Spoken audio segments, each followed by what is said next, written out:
So, I want to get a couple of things cleared up. First of all, good morning. It's Friday the 29th. I was supposed to do this review on the 20th, the 22nd maybe. I'm a little behind schedule, you guys. I've been work has been crazy. I mean, when I say crazy, crazy. But I have had time to watch Raw, SmackDown, NXT, and the UK tournament. So I will be giving reviews all weekend, try to squeeze some news and rumors in there.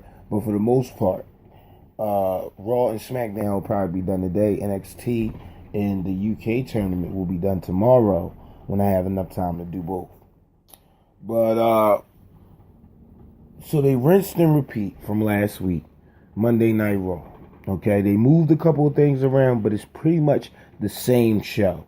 And I'm trying to understand, if you're going to do the same show, you got to drop something. You got to at least have people that did not win last week win this week. They do things, this company, WWE, does things ass backwards. And with doing things ass backwards, they get a fucked up result. And this is what it is. I feel as though a lot of the things that they did today damaged a lot of people's careers, damaged a lot of wrestlers' in-ring performances just based off of what you're doing. Let's get into this, y'all. They start off the show with Kurt Angle, Baron Corbin, with Kurt Angle having an announcement that Paul Heyman's tweet. If nobody's with Paul Heyman on his Twitter, Paul Heyman put out a tweet about a week ago about Brock Lesnar, about how he really does not need to defend his contract, as he's not obligated to defend it. So that's a loophole inside the contract for Extreme Rules. He does not have to defend his Universal Championship. Now, again, with the title on Brock Lesnar, it does nothing for the company at all. Same thing I said about Jinder Mahal. The only difference is Jinder Mahal was there, which made the company even worse because you have a horrible champion and he's there. Brock Lesnar, on the other hand, is a good champion with the right opponent. You get what I'm saying? If you give Brock Lesnar the right opponent, and I wouldn't want to come back. I think Bobby Lashley summed it up here on Monday's Night Raw. If you're going to have me go up against Roman Reigns again and practically win the title, why the fuck would I come back? This is the only person I fought outside of AJ and Samoa Joe. Like, real competition. Braun Strowman. I throw Braun Strowman in there. That match was horrible, but I'll throw him in there. But with that being said, Roman comes out to hear the remarks that Kurt had to say. Bobby Lashley comes out, talks some trash to Roman, and then out comes the Revival. Like I said, Bobby Lashley made his comment, which I think was perfect. You know, I don't think you can beat Brock Lesnar. You've had multiple opportunities to beat Brock Lesnar and haven't done it. Revival comes out. They challenged them to another match. That match was pretty much next. Bobby Lashley, Roman Reigns versus the Revival. For 2 weeks in a row, Roman Reigns got good crowd reaction, which is surprising to me. Okay match. Pretty much reversed everything.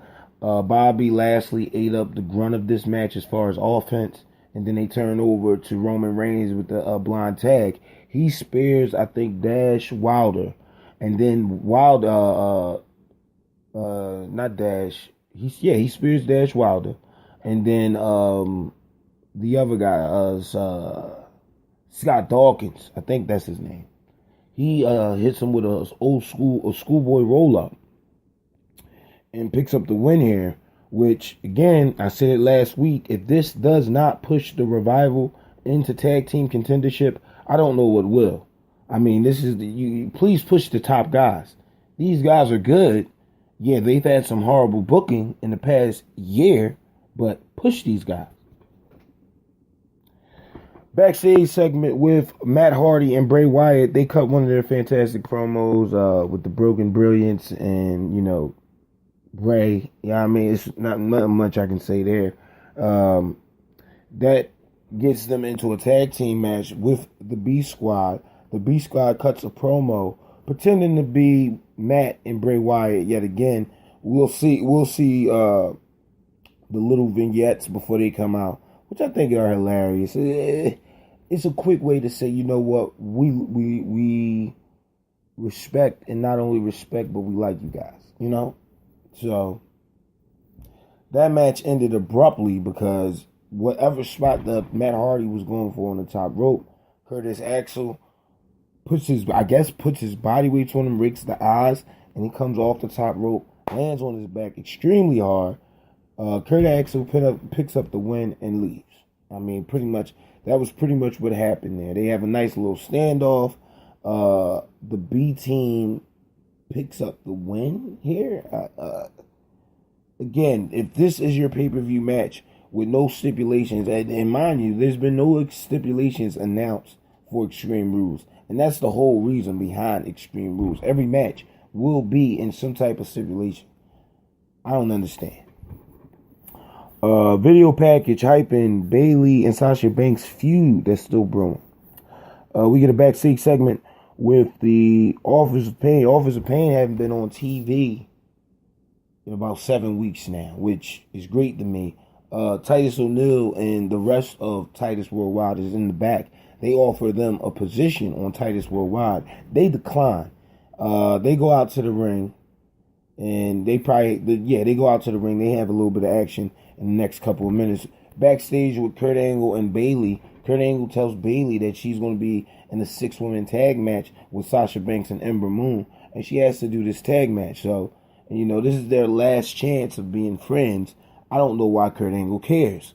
Why would he care? He wasn't there from the beginning of the friendship. I can see if this promo was cut by a Triple H or somebody like that. But again, you know, maybe even Charlotte. You could have pulled Charlotte out of fucking thin air and said, you know what, guys, I'm only here because I see this shit's getting out of control.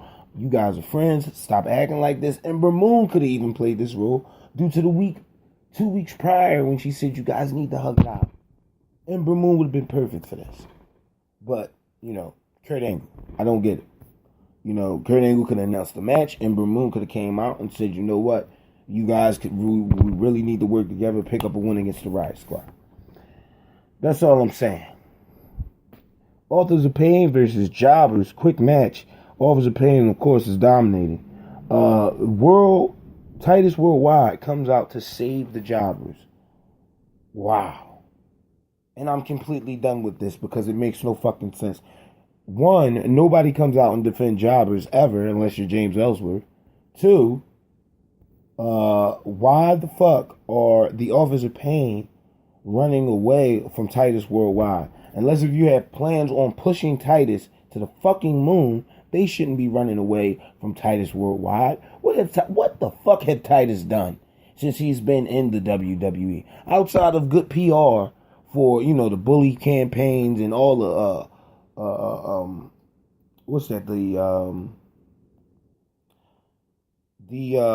the bully campaigns and the,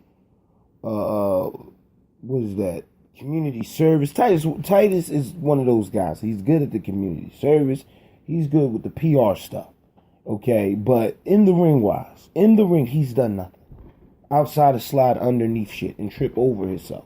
He's done absolutely nothing. So why the fuck is he running away from the Authors of Pain, who's been one of the most dominating tag team champions in NXT? Makes no fucking sense. But again, this shitty product, this is the WWE now. So, you know, we deal with it. Wait till I get to NXT, because NXT was perfect. I mean, yeah, you know, outside of my little critiques here and there, but NXT was fucking perfect. Backstage with Constable Corbin, Kurt Angle, Finn Balor, and Braun Strowman. Braun Strowman's feeling bad about what he's done to KO in the past couple of weeks, throwing off the ladders, hitting with the rushing elbow. And so, you know, he goes to Kurt Angle and asks Kurt, can we team up? Him and my main man KO. Of course, Kurt Angle says yes. He said, who would you like to go against? There's really nobody to go against, so they end up going up against Baron Corbin and Finn Balor. Now, again, this is a slight change of hand from what you got last week. This is, all in all, from what I've read so far, this is the same fucking show, just shuffled. So, In-ring segment with Alexa Bliss and Mickie James. Alexa Bliss and Mickie James talking trash about Ronda Rousey. Of course, that, amps Natalya up. She comes out to defend her friend. And her and Nikki Jax, who also comes out to get a little bit of revenge on Alexa Bliss, I'm assuming, and interrupt this promo here. That preempts a match between Alexa Bliss and Mickie James team up to go up against Nia Jax and Natalya. Which, again, Natalya should have won Money in the Bank. I still stand firm on that. Don't get me wrong, Alexa Bliss is something nice to look at. But Natalya is a wrestler. And I'm pretty sure Natalya could have got Ronda Rousey as soon as she come back to be at SummerSlam, of course. She could have pulled Ronda Rousey to a great match. Not only is she training with her, but she's also a phenomenal female wrestler. She can wrestle. That's all I'm saying. It would have been better to have it on her. Now, what you don't get with Natty is the promo ability. Now, that's why I see why they put it on Alexa Bliss. Alexa Bliss can hype her matches on the way to SummerSlam. So, the most I can take out of this match, Nia Jax has turned face, and I don't understand why. 2 weeks ago, she was heel. A week before that, she was face. I don't know. I don't know what's going the fuck on in the WWE. Backstage segment with Seth Rollins hyping his match with Dolph Ziggler for the Intercontinental title later today. Bayley. Then we jump straight into the 6-woman tag match. Bayley, Sasha Banks, Ember Moon versus the Riot Squad, which was actually a good match. Before this match, you got the Riot Squad taking pictures of Jinder Mahal and literally smashing the camera. So, I don't know if that's their thing now. Before you see the Riot Squad, they walk around backstage fucking shit up and then come out to the ring. But I just thought it was funny. Plus, it was Jinder Mahal. Glad to not see him in a match this week. Riot Squad, of course, picks up the win. Sasha Banks and Bayley finally go at it. Sasha Banks gets her ass kicked by Bayley. And this is the aggression that we need to see from Bayley. If we would have seen this after This Is Your Life segment last year, Bayley wouldn't have fell off as far as she did. Because she fell completely off the fucking planet when they stopped pushing her. Literally they did nothing with Bayley. So, I'm liking this feud as far as right now. It's good to see some storyline progression. But this is about 8 months of build. This is 8 months of Bayley. When are you going to stop trusting Sasha Banks? Or Sasha Banks, when are you going to leave Bayley in the dust? Okay, so this is what's going on with that. Bayley's a heel now. I don't know. I think she's a lovely tweener. I would play it as being a tweener. They got Bayley going to therapy next week, which I think is stupid because, if you have a feud with somebody or if you're in the middle of feuding with somebody, why the fuck do you need therapy? I understand you guys were friends, but Jesus Christ, you make this seem like a teen soap opera. Okay? And you got the two lovely young ladies just discovering themselves, not knowing if they want to be straight or maybe a little bi. Who knows? I don't know. I don't know, but that's how it's coming off. If you have to go to fucking counseling after attacking someone that's been literally on a pain in your ass since you moved up to the main roster, the hell is this? Next thing you know, they're gonna go to a freaking child support court for the damn title. Right. Another backstage segment with Kevin Owens and Kurt Angle. KO does not want to team with Braun Strowman. That's some of the funniest shit I've seen in this whole clusterfuck of show. That gives us an in-ring segment with No Way Jose and Mojo Rawley. No match here. No Way Jose cuts into the Rosebuds, or Jose's crazy sex party, and after he cuts into them, Jose comes out to defend his sex party and gets punched in the face. So I don't really care what they're doing with Mojo Rawley. They started this turn for him on SmackDown They brought it over to Raw. He has to beat a major name for me to even begin to start backing him. So another backstage segment with Kurt Angle and Bayley. Kurt Angle tells Bayley she has to go to counseling for this whole Sasha Banks thing. We just talked about it. I don't understand it. Next thing you know, child support court for the title. Just throwing it out there. Kevin Owens and Braun Strowman teams up with Finn Balor and Constable Corbin. Now, it was a lovely spot in this. Braun tells freaking KO to go out there, hit him with the shoulder bump. He hits Finn Balor, but he goes to go hit Baron Corbin, and Baron Corbin clotheslines the shit out of KO. So I thought it was hilarious. Of course, Braun Strowman and Kevin Owens pick up the win after Finn Balor and Baron Corbin started brawling with each other. I wouldn't mind this being a nice little SmackDown, a nice little Raw feud where they get a little bit of main event time between Baron Corbin and Finn Balor. I think that would be great for both men. But other than that, that's all you take away from this. Of course, another backstage segment with Kevin Owens trying to flee the building from Braun Strowman. At the end of the match, Kevin Owens was hyped because he won. He wanted to go shake Braun Strowman's hand. And Braun Strowman has this look like I'm about to kill you on his face. So, Kevin Owens get the hell out of there. Kevin Owens runs into the back. He has security follow him to his car. He told the fucking kiosk to give him the goddamn keys so he could get the hell out of here. He turns around, sees Braun Strowman. Braun's like, well, I don't know where you're going. Your car's right there. Flipped upside down. Me personally, you can't get tired of Braun flipping cars.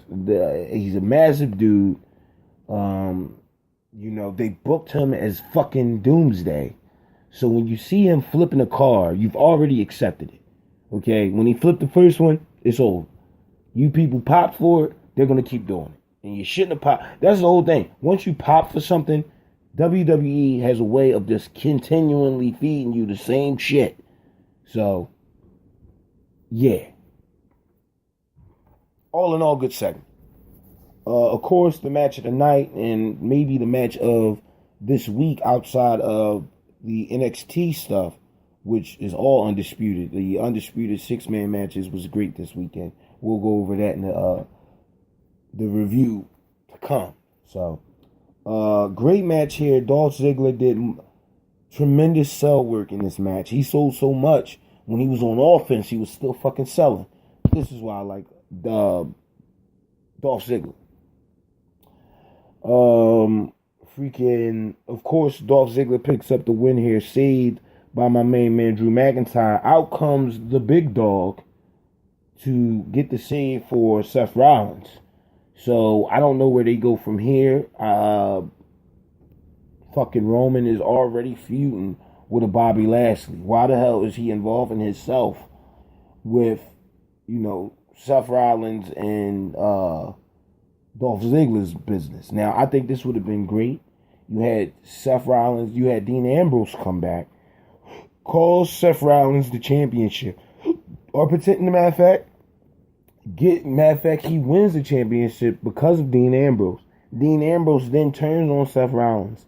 And now they're in a feud, okay?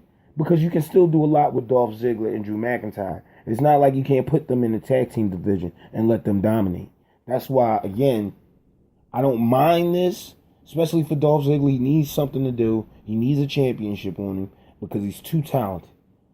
But I would rather them try to stick with the script. I know Dean Ambrose is either fitting to be cleared or is already cleared.